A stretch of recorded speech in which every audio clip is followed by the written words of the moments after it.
Patuloy pa rin na dumadagsa ang mga tao sa mga sementeryo dito po sa lalawigan ng Pangasinan, kaugnay pa rin sa Undas 2023. Ikalawang araw na ng Undas, ngunit dagsa pa rin ang mga taong bumibisita at nagpupunta sa mga yumaong mahal nila sa buhay. Sa naging panayam ng IFM Dagupan sa ilang mga bumibisita, sa ikalawang araw ng Undas, mas pinilian nila na magtungo sa sementeryo ngayon dahil upang hindi makasabay sa napakaraming dagsa ng tao sa unang araw ng pagbisita kahapon. Ikinatawa naman ng ilang mga bumibisita ang hindi ganoon kataas na tirik ng araw ngayon kung saan nananatiling makulimlim ang panahon.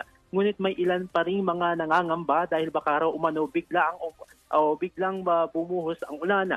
Sa ngayon ay naka-full alert o naka-heightened alert pa rin ang kapulisan ng Pangasinan kung saan ayon sa PNP Pangasinan, mayroong mahigit 3,600 na kapulisan ang nakapakalat sa bawat sementeryo sa lalawigan upang magbantay sa seguridad at kapayapaan ngayong Undas.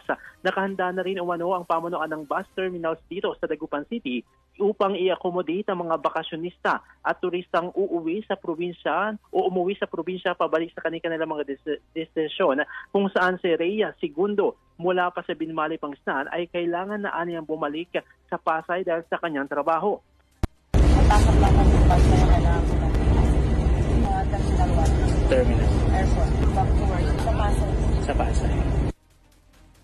Inaasahan na umano ng mga pamunuan ng hanggang sa paparating na weekends ay dadagsa pauwi ang mga nagsiuwian ngayong nagdaang BSK at Undas 2023.